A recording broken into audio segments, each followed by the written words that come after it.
but it feels like you are the future here. You are building tech companies at 15, which and younger as well. How did you get into that, and what was sort of like the access point for you? Was it all credit to quarantine?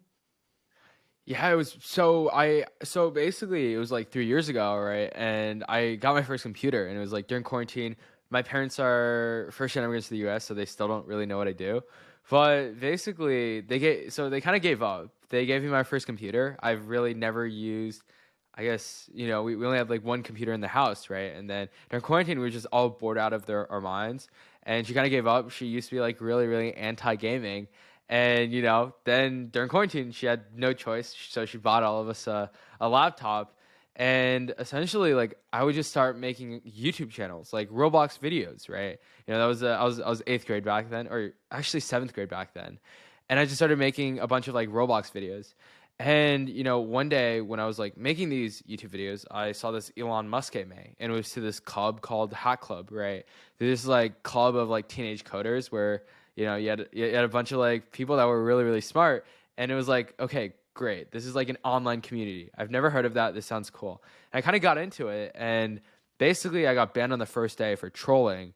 And, some people thought it was funny. It was this, some kids from this school called Sanford Online High School. It was this, online high school that was like super prestigious. Son of Elon goes there. A ton of really, really, really smart people go there.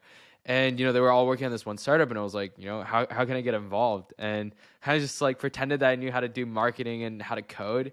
And I got into there, got a product role there, and got them from 300 users all the way to 10,000 users just by posting a ton of different, or like just spamming Discord servers like 2 to 3 hours a day, right? For a month straight, and just like be a part of it.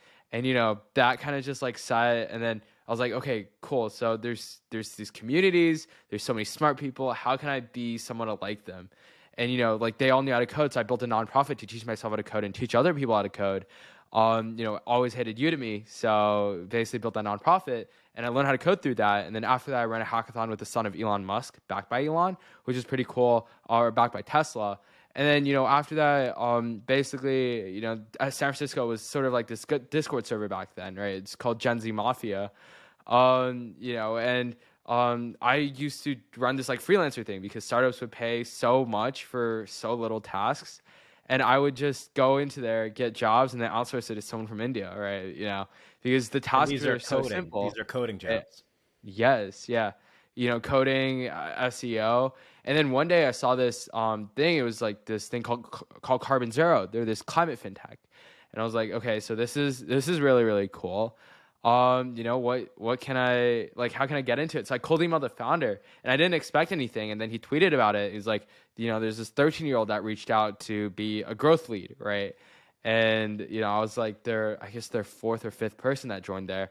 And basically, had to be like legal and intern because I was 13 back then, couldn't really get a job legally. But technically was their growth lead, and got them on, I guess, still out of growth for them. Got them on the same press release as one of their competitors, and then they ended up getting bought out because of that press release, which is pretty cool. And now the founder is one of he's the founding team at Royal, if you've heard of that, through their music NFT thing. They just raised like 71 million. I think Sure. he recently left too, but it's been cool. And then after that, I started my own company, which is an ed tech. Scaled about 49,000 people on a wait list, about 50 schools. We blew up in Poland out of everywhere, and then we were on the Poland national news, had a partnership with University of Warsaw, and then that got acquired last year. And after that, became a venture scout, kind of scurried around for a bit, and started Aviato. And it's been interesting. We're like a year in, raised like a little bit over $1 million at the Bathroom River School. We're backed by the founder of GitHub, owners of the Sacramento Kings, and a ton of really, really cool people, all in the bathroom, which is pretty interesting. And we're basically building this search engine for startups, right? Because like PitchBook is like really, really good for like M&A, private equity, and hedge funds. Absolutely horrible if it's like this early investment signals, and that's what it's absolutely useful for like early stage investing, because like venture capital is just way more subjective signals versus like the valuation data, so on and so forth, right? And it's like, let's just say you're a fintech fund, and someone leaves from like Stripe, Brex, OpenAI, et cetera, starts a new company. You're gonna be the first one to know through us. So we're basically building this search engine for startups, and that's been pretty interesting. And on the side, run a fund called Block Community Capital, if you Yep. watched Silicon Valley before. And yeah, we're raising actually a bigger fund now. Chuck's one of our partners there, and it's we kind of started as a joke last year, and then it turned into a thing. So it's been crazy. Well, there is a lot to break down out of all of that. My favorite line there, though, is that it was all from the bathroom. Uh, It's all from the bathroom. so All when started. you're doing this first growth late at 13, what are you doing for them? Are you helping them with their digital social strategy?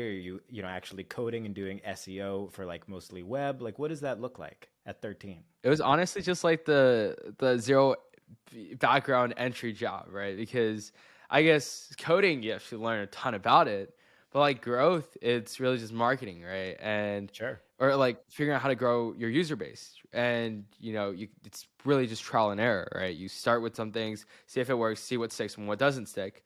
And basically, I just spam Discord servers. Like I did something That that was was what super you did, repetitive, yeah. and I would never recommend. But I would just spam Discord servers for like a month straight and Hey, ended get up it done getting at all quite a costs, bit of right? users. Yeah. But like my Discord account, I was been banned like 3 or 4 times, like so while doing You'll that. be So fine. Make a new one. That's okay. yeah. Um, They IP banned me. So oh, did they really? yeah, they IP banned me at one point. So It what was do you use, a sad. VPN now? Yeah, I yeah. So There you go.